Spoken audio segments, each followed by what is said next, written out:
why you never burn relationships in business. Today, I'm going to go over what the biggest lesson is over the last couple of years that I've learned in burning relationships, and if you should do it, shouldn't do it, my personal opinion on it, and what I think everyone should do. But before we jump into it, this is going to be a special tips video only in the paid Skool group. So basically, you'll see an email hopefully from the Skool group that you can basically join and watch this, because this is a special tips video. Now, to get back into it, why you never burn relationships in business, in my opinion.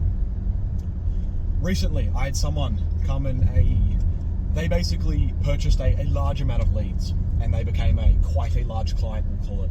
One of our biggest clients we've ever landed in Australia. One of our biggest, potentially even our biggest within the next month. And they just initiated and they're starting next week. 2 years ago, I had a run-in with this person. Run-in meeting, we had a meeting, they did something wrong. I didn't hold on to it. And moving forward, I then asked him about it about 6 months later. And he tried to get around it, make it sound like it was a little bit better by now and that time had passed. And then he did the same thing again. Same concept of thing. Moving forward again. He then did it again 6 months after that. And you're thinking, oh, I should learn. I didn't lose money. I didn't lose anything. Like, I didn't lose a massive amount. Like, it was time I spent, advice, whatever. Like, I didn't lose a massive amount from this. And I always never burn things, even if I feel another way.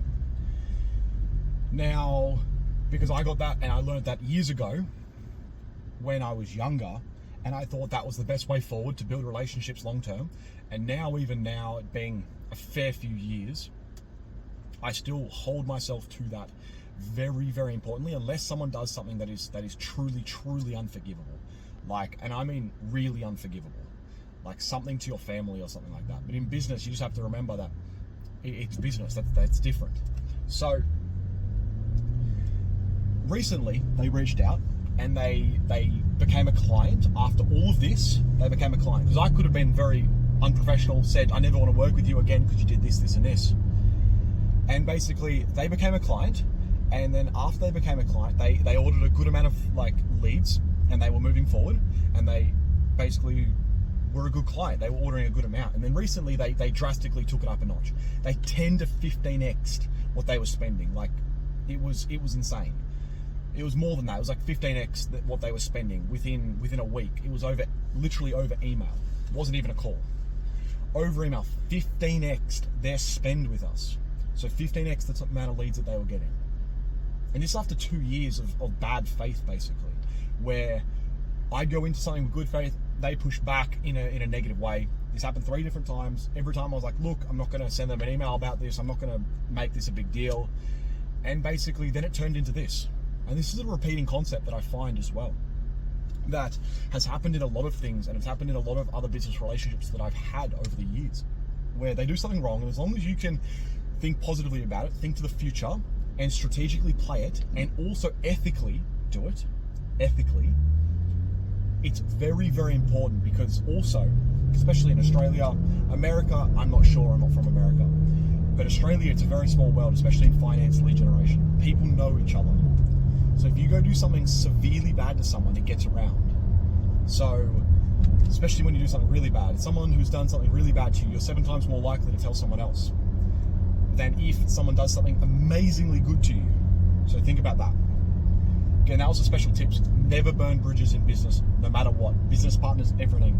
Still maintain a positive face, positive mood, get it done, move on, and you just have to go how it is. You can then structure deals moving forward that mean you have no risk if you ever want to work with them again. But also, you don't have to work with them again, but you gain nothing. You gain nothing from attacking someone else when you could have just sat there. All it does is make you feel better about yourself when you go and attack someone. But if you take what I like to call the high ground, you basically can get away with it with no negative consequences from the other side, and you get to pay that amount to never have to deal with that ever again and to learn. And to me, that's a price I'm always willing to pay. Obviously, to a specific degree. I don't like when I get fucked over. But apart from that, that's a special tip. right now in the Skool group. Make sure, and I hope you lasted to the end. If you lasted to the end, comment special tip number 1 below. If you lasted to the end, comment special tip number 1 below. Again, hopefully you're getting value from this, and I'll speak to you guys soon.